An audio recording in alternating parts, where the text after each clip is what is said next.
if you've spent decades building a business, the worst thing that could happen is you sell it and you have seller's regret. Most business owners spend decades building something and then only months trying to sell it. And the gap is exactly what my guest today has made his mission to kind of close that up.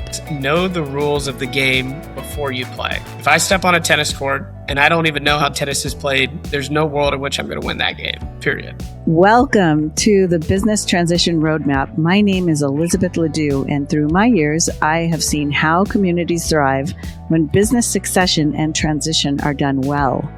Me and my team at the Transition Strategists have been helping business owners develop and implement transition strategies for over 30 years. And on this show, we want to help you by giving you the roadmap to a healthy business transition. Let's get started. Hi, everyone, and welcome back to the Business Transition Roadmap. I'm Elizabeth Ledoux, your podcast host today, and I am excited to have Tim Vorhoff on our podcast today. Most business owners spend decades building something and then only months trying to sell it. And the gap is exactly what my guest today has made his mission to kind of close that up. Tim is the founding partner of Creo Vallo and author of Exit Right, How to Sell Your Company. He's a veteran of Evercore, turned founder and advocate, and he helps mid-market and family-run business owners prepare for and execute the most important financial transaction truly of their lives. And he helps them do it on their terms, which I think is so amazing. He's a retired ultra marathoner, and he's got 240 mile races on his resume. I can't even imagine what that's like, Tim, to do that long of a race. And he knows a thing or two about really going a long distance to make things happen. So, Tim, it's so great to have you today. Thanks for joining me. Yeah, thank you, Elizabeth. I'm excited to be here. And I'll tell you on a personal note, I thought writing a book was more difficult than running 240 miles in the desert. So that gives you any context. Yeah, I can imagine. Yeah, I've been an author too. I've written a couple books, and it's more grueling than you think. It looks glamorous on the outside, but it's a lot of work. Absolutely. And yeah, I wrote the book because I felt like my clients needed this information. What we kind of focus on at Creo Vallo and the whole mission of the book was to help owners understand the exit. When it comes time to selling a business, there are tons of outside parties that all have different influences. Buyers want to buy them, bankers want to sell them, and accountants want to help them do financials. Insurance wants to make sure that their policies are in order. And what my goal is to educate owners on what is the playbook. What do you actually need to know? What are your options? And then how can you bring together a team of professionals to go out and execute on whatever your goals and objectives are for a transaction? Yeah. And it's so interesting as if you're an owner and you're walking into even beginning to think about how you are going to get out of the business and actually how you're going to monetize, hopefully, your years and years and years of work. If you're thinking about going for what would be an external sale, and Tim, you can talk a little bit about that, versus an internal sale, Tim's real focus is on that external sale. So, Tim, can you just kind of give a highlight of what's the difference between those two things? And how does an owner start to focus on an external sale? Yeah, well, the internal sale, I'll leave to you as your expertise, and would love for you to chime in on that. But the difference is just who's buying the business. In an internal sale, it's typically from one generation to the next. And what that means is it's often a very friendly transaction. It's highly structured, and it takes place often over time because in most scenarios I've seen, the second generation doesn't have enough money to pay outright the first generation for the entirety of the company. And so an external sale is, okay, we own this business. Somebody outside of the company will be the ultimate acquirer of it. So think of if you're running an appliance retail store and you have 4 locations, and let's say there's been a competitor of yours who's been banging down your door for the last 5 years saying, hey, whenever you're ready to sell, I want to buy you. An external sale would be selling to that competitor or selling to a professional investment firm. Nice. And selling to an external person or entity is very, very different. The process is very different. Preparing the company, there's some components of preparing it that help you in either instance, right? Whether you're selling internally or externally, because selling internally would be, to another partner, could be an internal sale, to a child or a family member, to an employee, but it's somebody typically that you know. And I guess in my experience, it's also a situation where you're ready to maybe stop doing as much as you have been. Might want to share your wealth. So you're going to stay in for a little while longer and then maybe external, right? Go for an external sale where you can, if you will, make some millionaires along the way, which is kind of fun to do. And a lot of owners really enjoy that.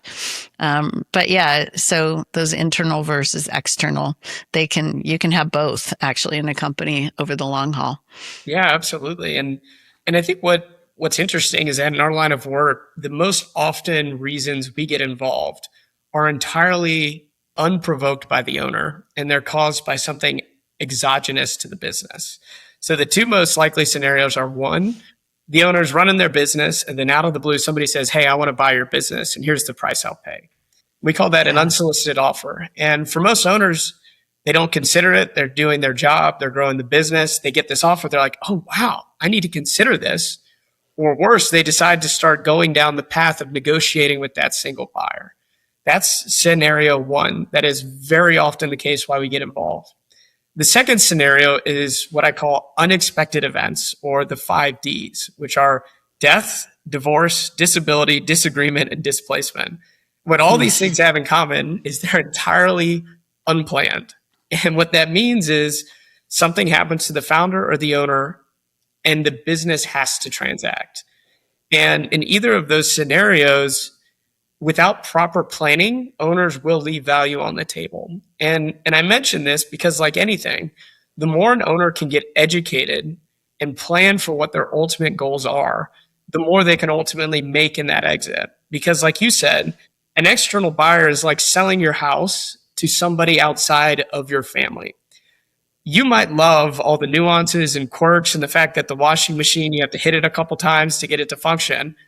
Your family might not care, but somebody else is going to want the house to be move-in ready. And what that means for companies is that all the policies, the accounting, the financials, the people, they need to be in order. And more importantly, they need to be prepared in a way that allows somebody else to gain an understanding of your business to the level that they're willing to wire millions of dollars to own it, which is a pretty high bar. It takes a lot of work. Yeah, it absolutely takes a lot of work. And that kind of goes, Tim, into, a thought that I've had for years is that this is a journey. Yeah. It is, you try not, your 5 Ds, that's an event. And many times it's completely out of your control and oftentimes dumps into somebody else's control that isn't prepared at all. They know nothing and they are not ready.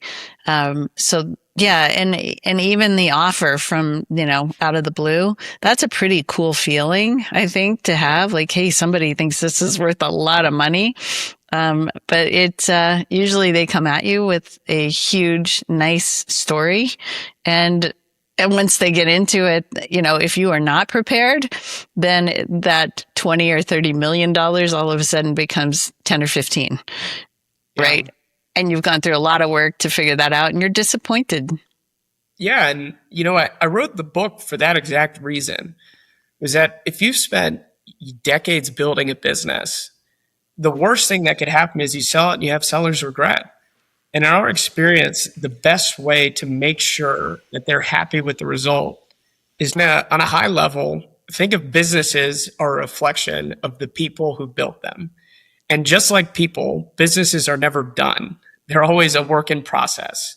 And I've never seen an owner over prepare for a transaction because it's impossible. The more work an owner spends creating a more professional, more transferable business increases the ultimate value they would receive in the same way that increasing revenue or increasing profits would.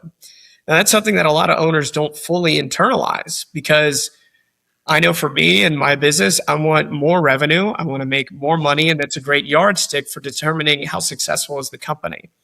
But when it comes to selling the business, a buyer is going to look at the value they pay you based on how risky is the transition to me. AKA, they're buying the future and you're receiving the past. And so if they're buying the future, we need to take steps to ensure that this business can operate with a different set of owners. What that means is we got to have the right people in place. The relationships can't be all concentrated in the founder. It means suppliers need to understand who is the right person to work with. And I'll give you an example. I was working with these two gentlemen in their mid 70s, and they had a court transcription reporting business. Crazy to think that this business was still around, but they just transcribed depositions for attorneys. They were a smaller business, I think maybe $2 million in EBITDA. We introduced a banker who was able to get them 8 times their $2 million of EBITDA for a total sale value of $16 million. Wow. Now, that was an extraordinary value for what, for me, initially, I thought was a pretty low-tech or rather unattractive business. But one of the most attractive features that allowed buyers to pay such a higher price for it, the two owners had been entirely uninvolved for the last 15 years, and the business had continued to grow. What that meant was that they could change the ownership tomorrow, and the company would be fine. And that takes a lot of work, and that takes having a destination in mind to build a business like that. And those owners knew from the beginning where their destination was. Yeah. And that's really a cool concept too, because so many owners, and, I think about mindsets and belief systems and also joy and fulfillment in life. And there's so many owners who have a belief that the business won't do well without them. And many of them love being around the people, love helping the employees, love dealing with the customers on a daily basis. And so, when you're going through something like that, the only way that you really can build a business that you're not at and it's not dependent on you is to have something else that's so exciting outside of the business that you'd rather be doing that instead of living your life inside the business, right? And that's a big shift for an owner to go through. 100%. And there's 2 chapters in my book. One of the first chapters is planning your life after the exit. Because if you're working 50 hours a week and you're like, I want to sell my company, I want to go play golf, I want to travel, I want to see my kids. I can tell you the story of my friend Mike, who had an automobile repair shop in Florida. He started as a technician, then a manager, then bought his own single location auto repair shop. He grew it into the premier spot in Florida for high-end car maintenance and repair. Public company approached him with an offer that he had never dreamed of, and he took it. For 2 years, he bought all the cars he wanted, bought all the houses he wanted, he traveled, saw his kids, and then he got bored. And do you know what he did at that point? Started another auto repair shop. Another business. Because he probably realized, because his non-compete was over. Yeah, and he realized that it was never really about the money. It was about serving his customers and clients, taking care of his employees, doing a good job, being known in the community for what he would do. And he's grateful for the experience of having sold it, and he wouldn't change a thing. But I would say that was an example where he hadn't fully thought about, what is my life going to look like if I no longer do this every day? And it takes somebody actually asking those questions. What are you going to do? And to begin that transition, because what we found is that for owners in their, call it late 60s, 70s, the business defines their purpose. And they're very unlikely to sell the business because it's the reason that they get up every day. They don't have it. It has defined their existence for decades, and they don't have other things. Whereas for the younger entrepreneurs, oftentimes the business is the roadblock to their next expression. which is often another business. And so they need to exit in the current one to unlock time, resources, money, etc., to be able to pursue whatever the next iteration of their entrepreneurial expression is. Yeah. Yeah. And that makes so much sense. And you would think, at least I would think, that it would be the flip of that, right? That the 60, 70-year-olds would be thinking, wow, I've really done this. I'm ready to go do something else. And I'm ready to live, maybe those, think of runways, right? My runway is shorter. I want to make sure that I get to go do that Europe trip for, live over there for a month or two when I want to spend time with my spouse. And I want to make sure that I have that time for my grandkids and my kids. But it technically, in experience, it is the opposite. It's amazing. Yeah, well, it just kind of gets back to planning in advance. And if what these owners want to do is spend more time with their kids and grandkids, the best thing they can do today is begin offloading their responsibilities to other people at their business so they can start doing that.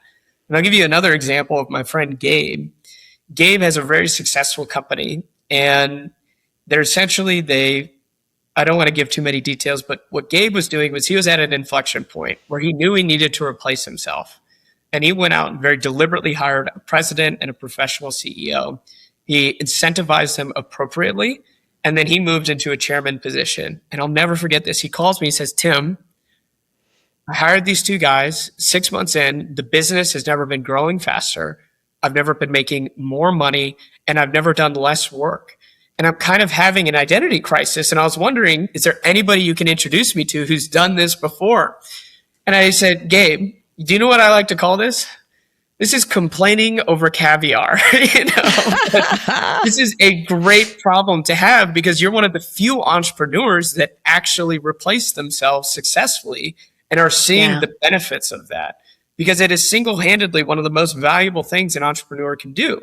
Because the skills of bringing a company from 0 to 2 to 5 million are very different than bringing a company from 5 to 25 million or 25 to 100 million. And in an ideal world, we want to bring in somebody who's done that piece before, who has the experience, and we can incentivize them to run their playbook again. Yeah, absolutely. So if you were, because our Evolve program is about beginning your journey. Yeah. So we don't know, and most of the people who start the Evolve program, they don't know what their road forward looks like. The goal is inside of that to be able to design and explore what it is they want, what are the objectives in their lives, what's important to them, and what do they want for the business, and all of these different objectives that they're trying to figure out so they can come up to a roadmap forward that says, hey, I'm going to explore an external sale because maybe I've done some work inside and I already know I don't have anybody who's interested, or I've already, I'm through the process. They've explored talking to their kids or whatever some of that journey might be. So it gets them to a point where instead of, what do I want to do? Big picture, with 1,000 different roads forward, it kind of narrows that down for them because they've done some of that work. Saves them a lot of time and a lot of money and a lot of heartache going forward. But in your opinion, how many years or how long does it take? How early should a business owner be starting if they're thinking about an external sale? What's that runway look like? Great question. And I want to say, it sounds like your Evolve program is very well structured, because from my experience, when we begin with values, we begin with what is the dream outcome, then we can craft a plan to get there. And that has to encapsulate everything, because for these founders and owners, the business, it's not just business. Their families often involved. Their employees are basically their closest relatives, closest friends. And we need to think about it as a whole and not just as a transaction. But the answer is, I don't think it's ever too early to prepare. And I think the best early preparation work is education and begin talking to people who will be helpful along the journey. So Yeah. begin talking to folks like yourself, begin talking to accountants, attorneys, investment banks, begin to understand and fill in that role, that Rolodex of people who will be helpful along the way. And I touch on all this in the book because all these people, these professionals around a transaction are critical. But we want to know, when is their expertise needed? When is the right time to talk to them? But we want to begin building trust with these people. So that way, when it comes crunch time, we're not scrambling to try to find somebody, but we've already developed a relationship with folks who understand the business, understand the goals, and then can provide very deliberate and thoughtful advice when it's needed. Yeah, that's great. And, what made me ask that question is the idea of infrastructure. Because if you don't have processes and procedures, if you have a lot of knowledge in your head as an owner founder, and literally you've done it for so long that you don't even really know how you do it, those processes and procedures, and just moving you from the business being very dependent on you and your life, getting up and, I'm thinking of an owner, he's run this company for 50 years. He is there every day between 6 and 7. He's there before his installers show up, and he's there at the end of the day. And his wife would love to have him come home and, maybe come home and help out and maybe go on a vacation or a trip sometime. But he's been running it for 50 years, and it's truly his life. So putting in the processes and procedures where you're not the hub decision maker, that can take, I guess in my experience, 2-3 years. 2 or 3 years would be probably pretty quick. Yeah. Well, because if we think about it, I remember when I first started getting into the business and people talk about processes and procedures. And it always felt like this elusive concept. But the way that I think about it practically is, if I were to die tomorrow, who would do my job?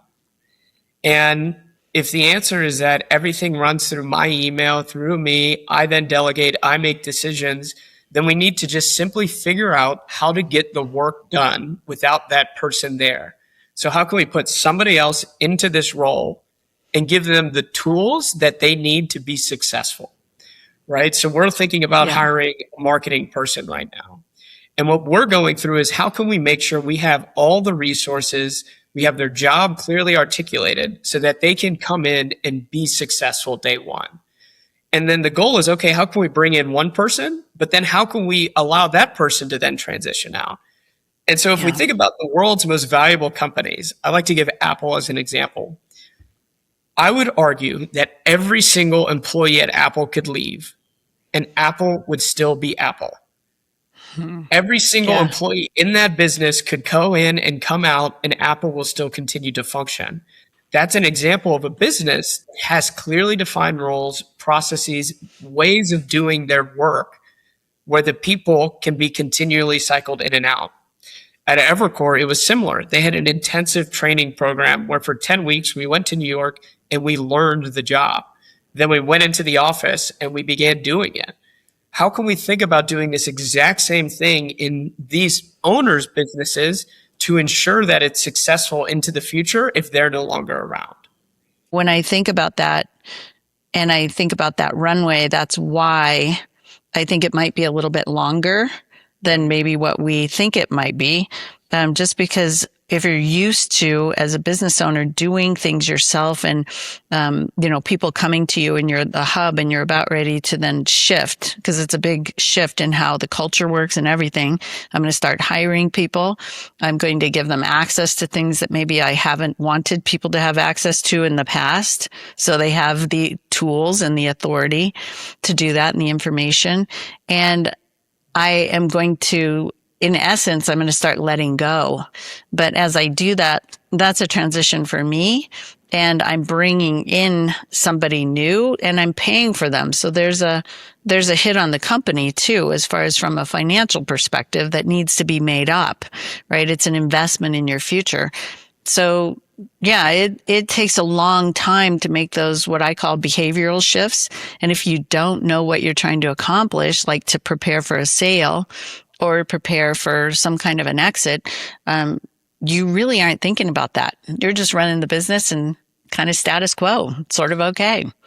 Yeah, well, it's easy. It's almost like working in the business versus on the business. And I found that it's very difficult for me at times to come out of it and to think more big picture, because it's kind of it's just a different way of thinking for me, right? So every day I'm meeting with companies, I'm thinking through who to introduce, what does this business do, what are the right questions to ask to really unpack this situation.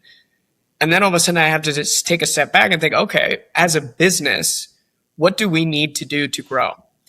And one of the other biggest inhibitors to a sale are the financials. And the financials are the bedrock from which other third parties will grow to understand somebody's business.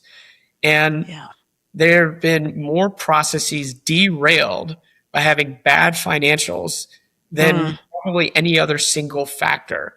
And what I like to say is that imagine you're on a cruise ship and you're a quarter mile off the coast, and all of a sudden you need to change your destination by 3 miles. It's going to be very difficult to turn that boat towards a different direction. But if I'm 3 miles off the coast, all it takes is a very small directional change to get to the destination. And the reason why I bring that up with financials is that I'll give you an example. We were working with a company that had recently integrated a new software system. And what happened was that they weren't accurately recording their financial statements.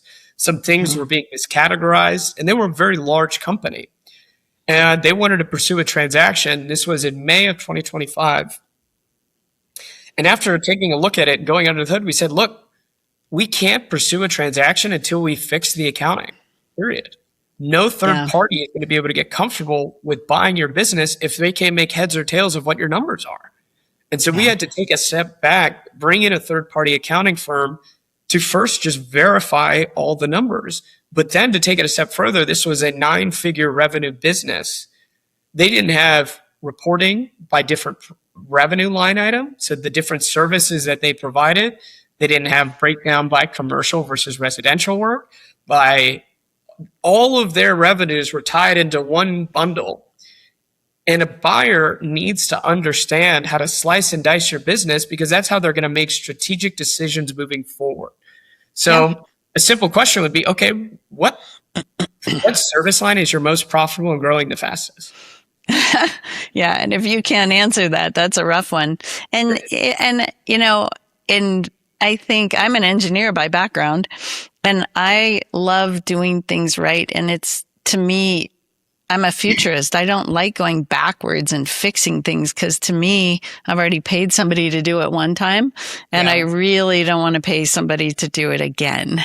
Right. Agreed. It's just a lot of money and a lot of heartache to have to go back, especially if I'm trying to get somewhere in a reasonable amount of time. And if you go back to those 4 Ds, right, or the surprise offer, if you are not ready, it is a long, long, long road for whoever ends up with the situation, which I think you and us both at the Transition Strategists in your company, we're trying to help people avoid that, because it is awful to have to go through that.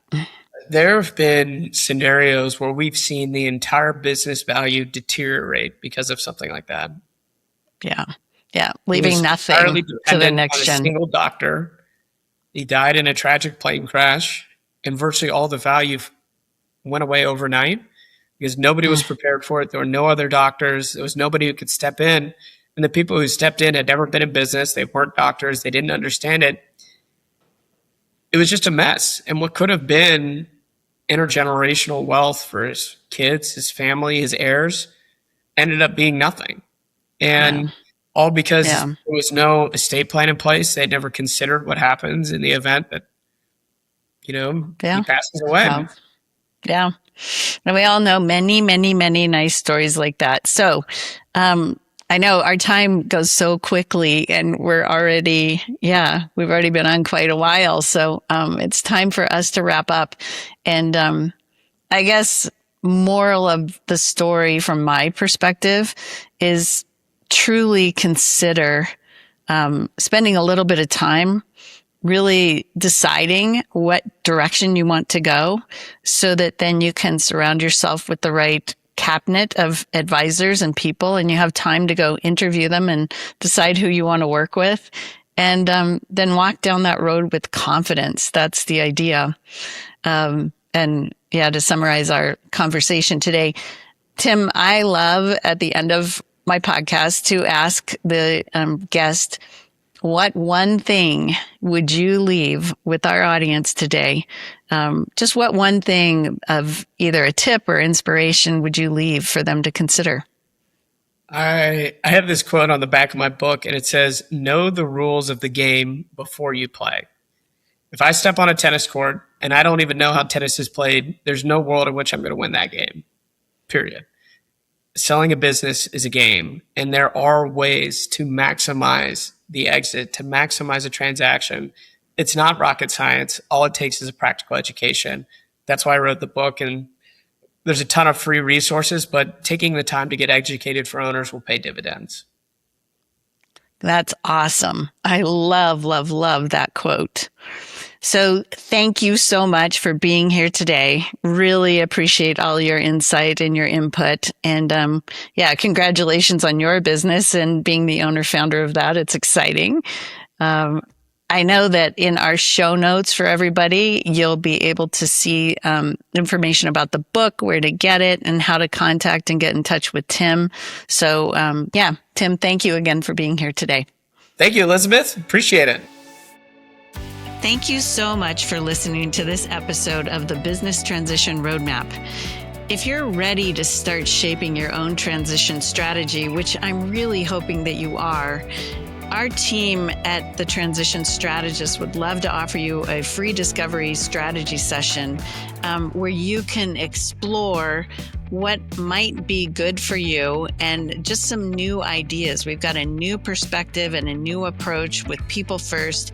And a lot of what we talk about, nobody has ever really done before. So I want to encourage you to think about that and to go to transitionstrategist.com/discovery to schedule your call if you are even curious. It's free, no pressure. We'd love to talk to you.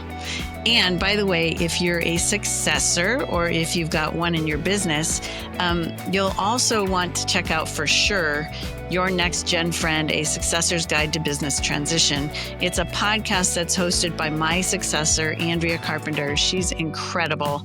And this one is specifically designed for rising leaders in family businesses. So thanks again for listening. I'll see you next time on the Business Transition Roadmap.